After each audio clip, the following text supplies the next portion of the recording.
Every Sunday हम लोग church आके वर्शिप करते हैं ना, परमेश्वर को वर्शिप करता है, प्रेयर करता है, स्तुति प्रशंसा करते हैं ना, करता है कि नहीं? तो आज हम जानेंगे कि ये आराधना और प्रेयर में क्या भिन्नता है ना, what is the difference between prayer and worship ना, प्रेयर और वर्शिप का क्या भिन्नता है आज हम लोग सीखेंगे, परमेश्वर के वचन से हम सीखेंगे ना। तो प्रेयर क्या है ना, प्रभु मैं पापी हूँ ना, मुझे क्षमा कीजिए, ये क्या है? मैं आपके चरणों में आते हैं प्रभु, मैं पापी हूँ, तो ये क्या है? प्रेयर है ना। प्रभु को क्या कर रहा है? विनती कर रहा है, रिक्वेस्ट कर रहा है, ये क्या है? प्रेयर है ना। तो प्रभु मैं आपको धन्यवाद देता हूँ, मुझे आपने बचाया है, मुझे आपने क्या किया है? क्षमा किया है, तो ये क्या है? वर्शिप है। प्रभु को प्रशंसा करना क्या है? वर्शिप है। प्रभु को रिक्वेस्ट करना यानी विनती करना क्या है? ये प्रेयर है ना। तो आइए हम आराधना के अर्थ क्या है ना, ये आराधना का अर्थ क्या है ये हम सीखते हैं। आज वर्शिप का अर्थ क्या है हम सीखते हैं ना। तो ये अनुग्रह और प्रेम का जो शब्द है उसका जैसे हम परिभाषा करते हैं ना, उसका परिभाषित करते हैं, उसी तरह से ये आराधना का भी हम परिभाषा दे सकते हैं ना। हम डेफिनेशन हम आराधना का भी, वर्शिप का भी हम दे सकते हैं। तो साधारण भाषा में वर्शिप का मतलब क्या है? एक महान व्यक्ति का क्या करना है? श्रद्धा और आदर करना है। क्या करना है? महान व्यक्ति का क्या करना है? श्रद्धा और आदर करना क्या है? ये वर्शिप है ना, है कि नहीं ना। हम लोग किसको आदर करना चाहिए? परमेश्वर को आदर करना चाहिए, क्योंकि वो आदर का योग्य है ना, क्योंकि वो महान है ना। हम लोग के लिए क्या योजना बनाया है ना, सारा मानव को पाप के लिए वो योजना बनाया है। तो उनको सारा मानव जाति क्या करना चाहिए? आदर करना चाहिए ना, वर्शिप करना चाहिए ना। तो हम लोग को ईश्वरीय निगाह को पता चलने के लिए, ईश्वर का अनुग्रह को पता चलने के बाद क्या होता है? हमारा कृतज्ञ हृदय से जो हम कचौरा पखाते हैं, कचौरा हिंदी में क्या बोलते हैं? कचौरा बोलते हैं ना। प्रभु को अनुग्रह मिलने से, प्रभु को उद्धार मिलने से जब हम खुश होते हैं ना, वो खुश का हम प्रभु के पास आके प्रकट करते हैं, उसका क्या बोलते हैं? उसको हम आराधना कह सकते हैं ना। तो आइए हम वचन से भी देखते हैं ना, वचन आप निकाल सकते हैं मेरे साथ। साम नंबर 23 वर्स 5 मैं यहाँ पर पढ़ता हूँ। Psalm number 23 verse 5, you prepare a table before me in the presence of my enemies ना, you prepare a table before me in presence of my enemies. मतलब क्या है? यहाँ पर भजन संग्रह का लेखक दाऊद ने बोल रहा है, परमेश्वर को प्रशंसा कर रहा है। परमेश्वर को क्या कर रहा है? प्रशंसा कर रहा है कि तूने मेरे शत्रुओं के सामने मुझे क्या कर रहा है? भोजन तैयार किया है ना। प्रभु को बोल रहा है कि आपने क्या किया है? मेरे शत्रुओं के सामने आपने मेरे भोजन को तैयार कर रहा है ना। You anoint my head with oil, मेरे anoint my hair with oil, my cup overflows ना। You anoint my head मतलब मेरे क्या शरीर को आपने क्या किया है? तेल से अभिषेक किया है, मेरा कचौरा भर के उबल जाता है ना, ओवरफ्लो हो जाता है। भजन संग्रह का लेखक क्या बोल रहा है? दाऊद ने, आपने मेरे शत्रुओं के सामने मुझे क्या किया है? भोजन तैयार किया है। उन भजन संग्रह का लेखक क्या कर रहा है? परमेश्वर को प्रशंसा कर रहा है ना, मेरे शत्रुओं के सामने आपने क्या किया है? मुझे भोजन तैयार किया है ना। तो मुझे क्या कर रहा है? मेरे सिर पे तेल से अभिषेक कर रहा है, मेरा कचौरा क्या हो रहा है? ओवरफ्लो हो रहा है, मेरा कप ओवरफ्लो, मेरा कप क्या है? ओवरफ्लो हो रहा है करके भजन संग्रह का लेखक यहाँ पर परमेश्वर को प्रशंसा कर रहा है। ठीक है। तो जब हम परमेश्वर को उपस्थिति में आराम करते हैं, जब परमेश्वर को उपस्थिति में हम जब आराम करते हैं, उस समय क्या होता है? मन से प्रशंसा निकलना ना। हमसे जब मन से प्रशंसा निकलते हैं, उसको क्या करते हैं? हम आराधना करते हैं ना। आराधना हम जहाँ कहीं भी करते हैं ना, घर में करते हैं, मंडली में आके करते हैं। जब हम परमेश्वर को इस उपस्थिति को महसूस करते हैं ना, उपस्थिति को महसूस करते हैं, अब हम मन में क्या होता है? प्रशंसा करते हैं। परमेश्वर को बड़ा काम के लिए हम उसको क्या करते हैं? धन्यवाद देते हैं, प्रशंसा करते हैं। तो उसको क्या कहते हैं? हम आराधना कहते हैं ना। तो आइए हम दूसरा वचन भी देखते हैं। आप निकालिए मेरे साथ सॉन्ग ऑफ सोलोमन यानी श्रेष्ठ गीत, सॉन्ग ऑफ सोलोमन वर्स 2 का 3, वर्स 2 का 3 यहाँ पर भी सोलोमन राजा ने परमेश्वर को प्रशंसा किया है ना, परमेश्वर को वर्शिप किया है। वर्स 3 में ऐसा लिखा है, like an apple tree among the trees of the forest is my beloved among the young man. यहाँ पर क्या सोलोमन ने क्या किया है, परमेश्वर को एप्पल ट्री के साथ कंपेयर कर रहा है ना। तो like an apple tree among the trees of the forest, जंगल का क्या, जंगल के रुख के बीच में एप्पल ट्री का जैसा, एप्पल ट्री का रुख जैसा पुरुषों के बीच में क्या है, मेरा प्रिय है ना। परमेश्वर को बोल रहा है कि जंगल का रुख के बीच में एप्पल ट्री कैसा होता है, सबसे प्रिय होता है, क्योंकि रुख के बीच में एप्पल ट्री कैसा है, सबसे प्रिय, क्योंकि वो फल, अच्छा फल देता है ना।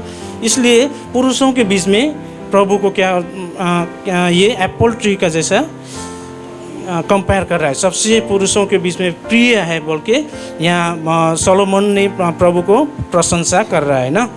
इसके नीचे लिखा है, is my beloved among the young man ना, I delight to sit in his set and his fruit is sweeten to my taste ना। I delight to sit in his set, मैं उनके छत्र छाया में रहना मुझे क्या होता है, आनंदित होता है। परमेश्वर के छत्र छाया में रहना मुझे क्या होता है, आनंदित होता है। और उनका फ्रूट ना, उसका फल मुझे बहुत अच्छा लगता है ना।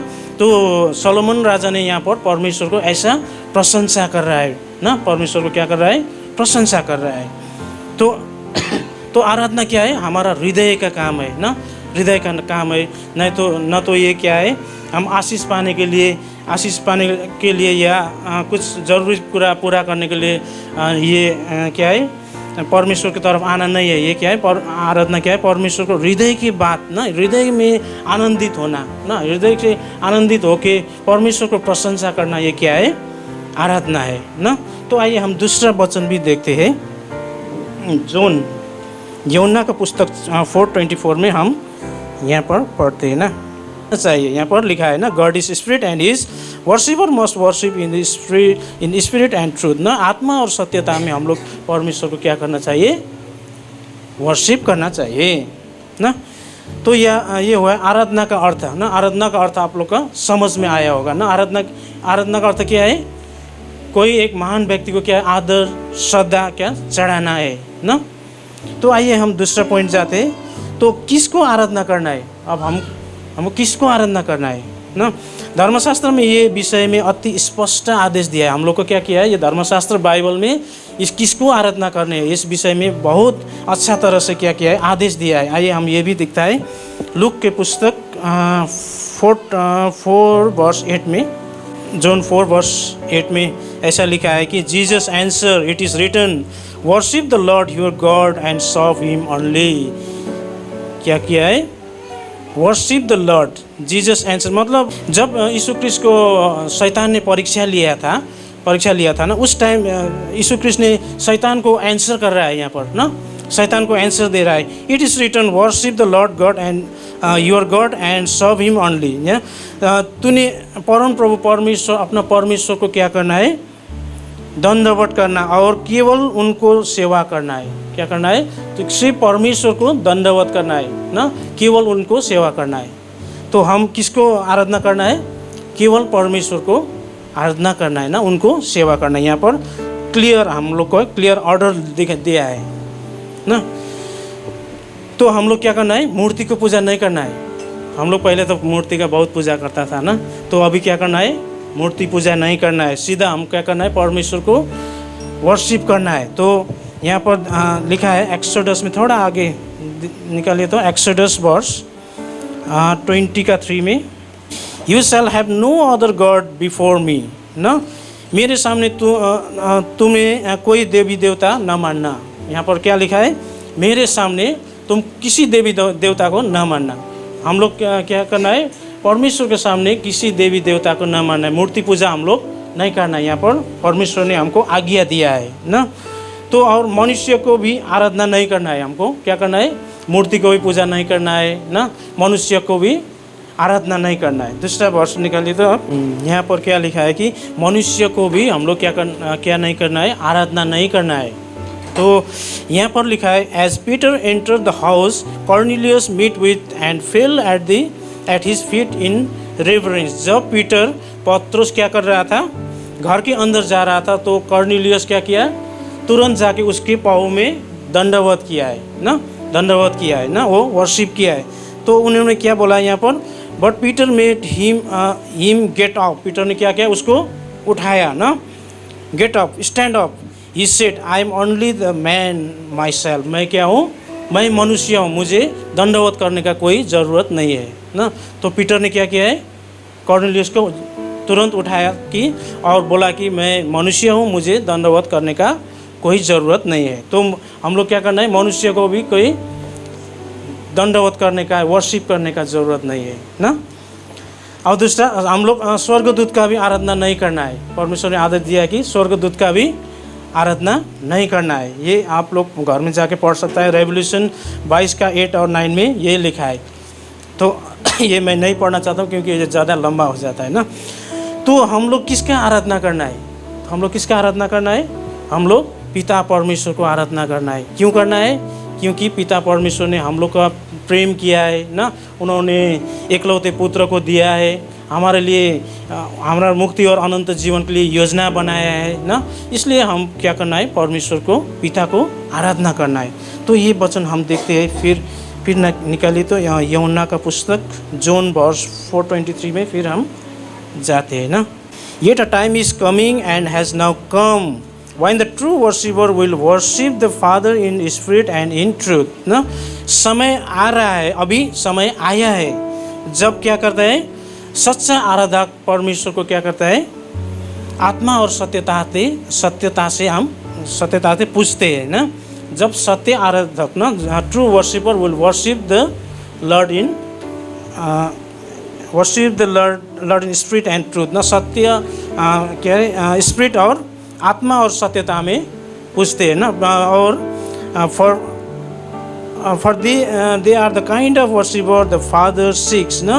वो क्या है, क्योंकि पिता उनको पूजने वाला ऐसे ही चाहते हैं, क्योंकि परमेश्वर पिता भी उनको पूजने वाला क्या कहते हैं, ऐसे ही चाहते हैं ना।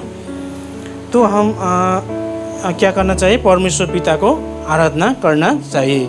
और नेक्स्ट क्या करना चाहिए, हम पुत्र यीशु ख्रीष्ट को भी आराधना करना चाहिए। क्यों करना चाहिए, क्योंकि वो हमारे लिए शरीर में आया और हमारे लिए क्रॉस में बलिदान हुआ है ना, हम लोग के लिए रगत बहा है, कोराक का चोट खाया है ना, हमारे बदले में वो वहाँ में मृत्यु हुआ है और तीसरे दिन में क्या कहते हैं, पुनरुत्थान हुआ है ना। तो इसलिए हम पिता यीशु ख्रीष्ट को भी हम लोग क्या करना है, वर्शिप करना है ना। तो ये वचन भी हम देखते हैं, यूहन्ना का पुस्तक से ही देखते हैं। थोड़ा आगे देखिए, 9 वर्स 38 हम पढ़ते हैं ना।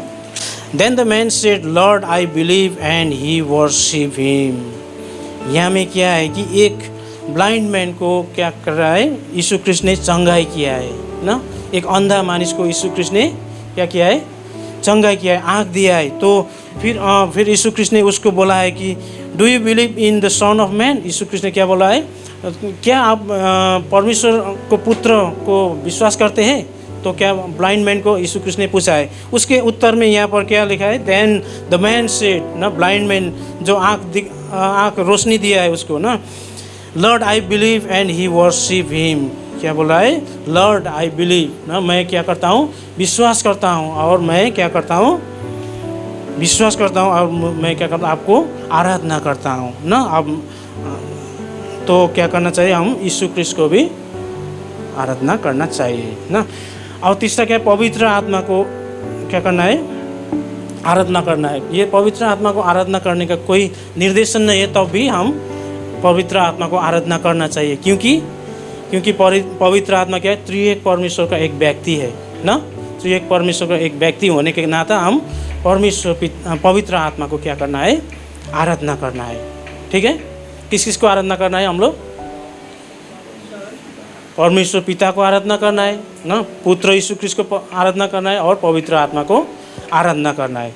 तो आराधना कैसे करना है, थोड़ा मैं पहले भी बताया ना। आराधना कैसे करना है, आत्मा और सत्यता से करना है ना। कैसे करना है, आत्मा और सत्यता से करना है। ये थोड़ा मैं अब रिपीट करना चाहता हूँ, थोड़ा आगे निकालिए तो ये वर्स जॉन 4 का 24 में God is spirit and this worshipper must worship in the spirit and the truth. हम कैसे आराधना करना है? परमेश्वर क्या है? आत्मा है, और हम लोग भी क्या करना है? आत्मा और सत्यता में परमेश्वर को आराधना करना है। ठीक है, तो ये आराधना क्या है? हृदय का बात है ना। परमेश्वर हम लोग को क्या करता है? हृदय को देखते हैं, हृदय को देखते हैं ना। और परमेश्वर हमको दूर से क्या हृदय को बात को जानते हैं। मेरा मुंह से निकला हुआ वचन हृदय के अंदरूनी से निकला है कि ऐसे ही निकला है ना, वो परमेश्वर जानते हैं। तो इसलिए हम परमेश्वर को आराधना कैसे करना चाहिए? अंदर से करना चाहिए, हृदय से करना चाहिए ना। क्या है? सत्यता से करना चाहिए ना। तो तीसरा क्या है? आराधना बुद्धिमानी पूर्वक करना है। कैसे करना है? बुद्धि लगा के करना है। कैसे करना है? जब हम आराधना करते हैं तो हमारा मन इधर उधर नहीं भटकना है। आराधना करके आँख बंद कर रहा है, हमारा मन कहाँ जा रहा है? 6 माइल जा रहा है, कभी उधर शॉपिंग कर रहा है ना। ऐसे नहीं होना है। तो हम पूरा परमेश्वर के साथ ध्यान मग्न होना चाहिए ना। ऐसे दिमाग लगा के ना, अंदरूनी से सत्यता में करना है। ठीक है,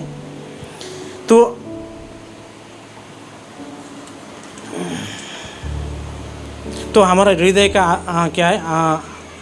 आराधना परमेश्वर सुनते हैं। ठीक है,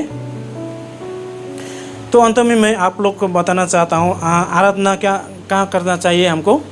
घर में कर सकता है, मंडली में आके कर सकता है। और हम लोग क्या करना चाहिए? आराधना आत्मा और सत्यता में करना चाहिए ना। तो आराधना के समय में क्या करना चाहिए? हमारा मन इधर उधर नहीं होना चाहिए ना। आराधना से परमेश्वर को महिमा होता है और विश्वासी को क्या होता है?